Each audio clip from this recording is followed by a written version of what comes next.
Mount Sinai.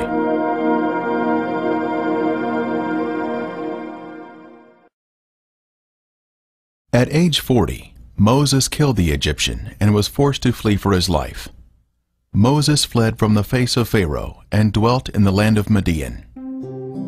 Now Moses was tending the flock of Jethro, his father-in-law, the priest of Midian, and he led the flock to the back of the desert and came to Horeb, the mountain of God.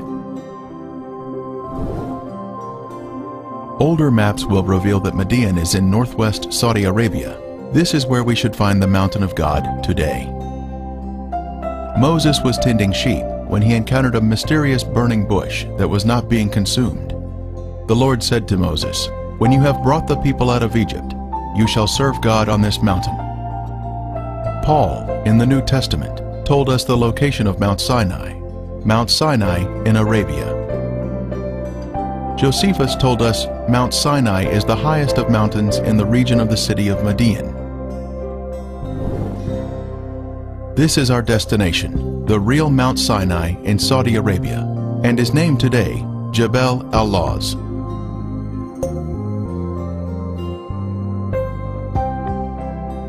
Herschel Shanks, editor of the Biblical Archaeology Review, stated, "Jebel al-Lawz is the most likely site for Mount Sinai." From the Saudi shore at the Gulf of Aqaba, we first inspect the remains of the pillar that once had Hebrew inscriptions on it, but was removed by the Saudis after Ron Wyatt showed it to the authorities. Today, a Red Sea coastal survey plate marks the location of the column. Our first destination is Elim, where the children of Israel would find water to drink. Then they came to Elim, where there were 12 wells of water and 70 palm trees, so they camped there by the waters. Using Google Earth, we are able to zoom in to the location of Elim. It stands out with all the green palm trees grouped together in the canyon or wadi.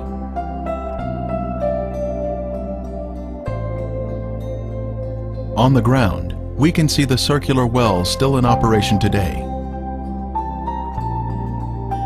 Of course, there are more than 70 palm trees here today, but amazingly, 12 wells are still here at Elim.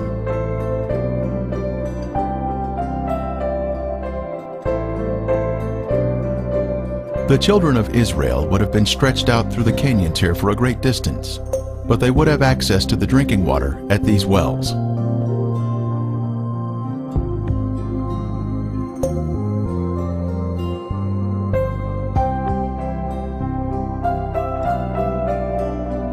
And they journeyed from Elim, and all the congregation of the children of Israel came to the wilderness of Sin, which is between Elim and Sinai.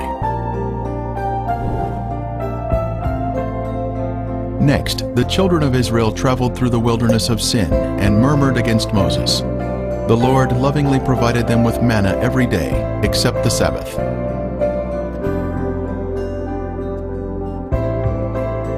On a detailed map next to the town of Al-Bad, or ancient Midian, we can see Mughayir Shu'aib, meaning the caves of Jethro. Here we see the name Jethro listed on the map.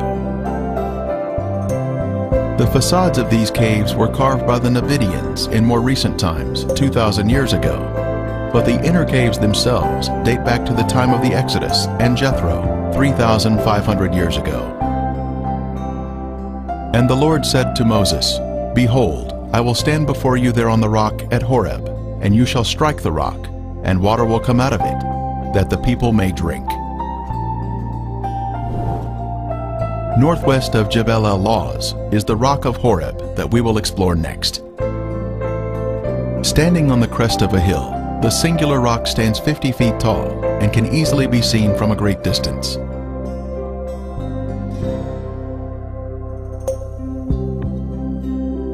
As the people complained once again, asking for water, the Lord heard their cries, and he commanded Moses to strike the rock.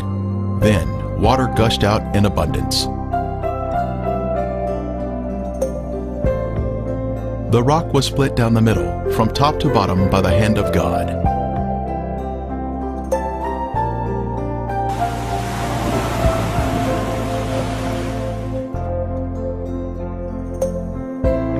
Erosion can be seen around the rock from millions of gallons of water flowing out into the nearby camp. He opened the rock and water flowed out.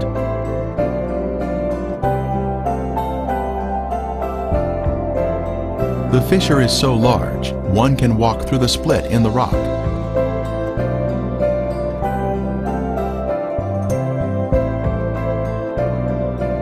The rocks below show clear signs of water erosion.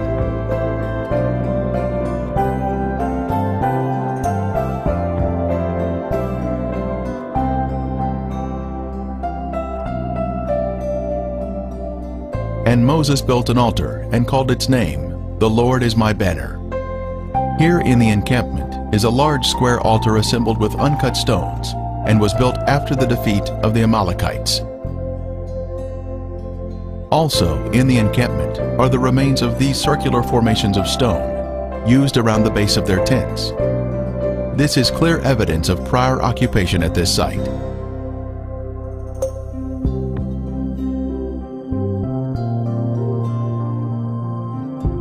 Our next destination is Jebel al-Lawz, or Mount Sinai, the mountain of God. As we pan across the mountains, we see the peak of Mount Sinai that was burned by the presence of God.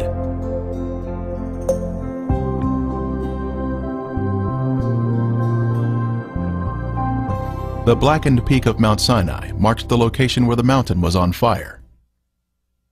Mount Sinai was completely in smoke because the Lord descended upon it in fire. Its smoke ascended like the smoke of a furnace, and the whole mountain quaked greatly. To the right of the peak is the location of Elijah's cave.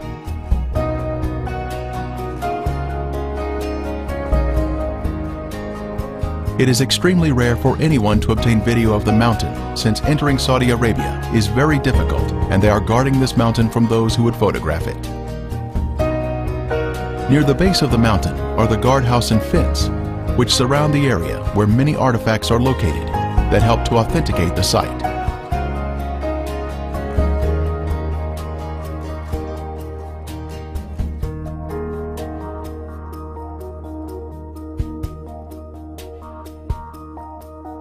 This Saudi sign states, "Archaeological area, warning, unlawful to trespass.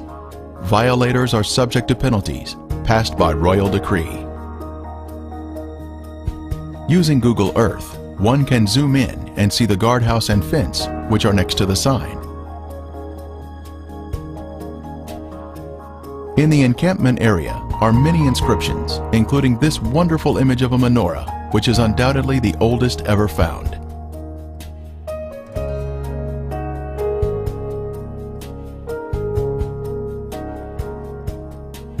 Also found in the encampment was this broken millstone that would have ground up the manna that was collected. And Moses wrote all the words of the Lord, and he rose early in the morning and built an altar at the foot of the mountain, and 12 pillars according to the 12 tribes of Israel. Google Earth shows us the altar at the base of the mountain with an animal pen next to it that would have held animals to be sacrificed.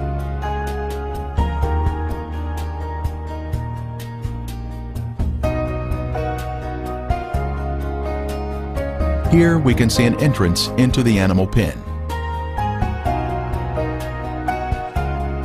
The remains of pillars are in this area also.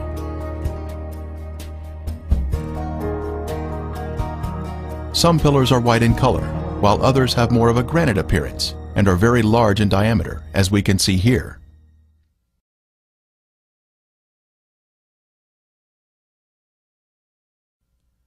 From this same area, one can look upward and see the burned and blackened peak. The rock has literally been burned from the intense heat. When Moses was on the mountain with God, a golden calf was built in the camp by a rebellious group. As Moses was descending the mountain, he saw the people dancing around the golden calf. Here we can see the encampment from the mountain and the location of the altar for the golden calf.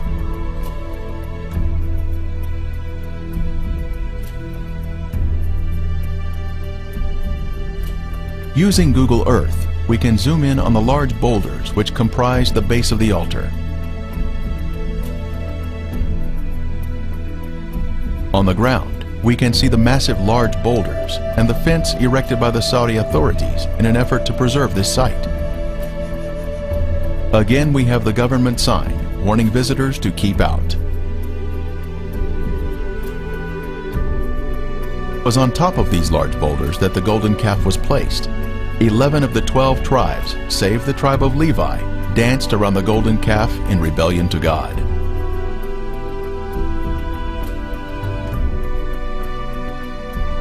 Panning from Mount Sinai, we peer through the fence and see amazing images that are inscribed on the rocks. Egyptian-style figures of the Egyptian god Hathor have been placed here like graffiti.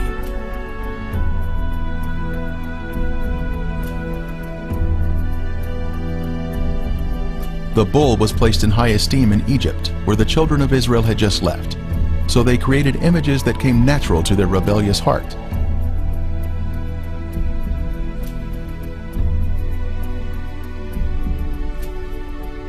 These images were inscribed here because the golden calf was resting here at the time. These inscriptions are unique to Saudi Arabia, according to a Saudi archaeologist.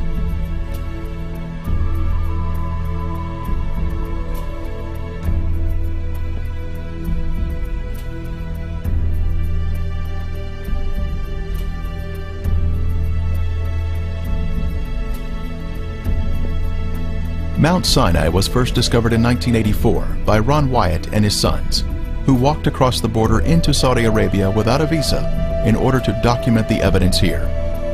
After seeing the mountain, he and his sons were captured and were accused of espionage. They spent 78 days in prison, awaiting execution, before they were finally released. Here, they were interviewed by CBS television.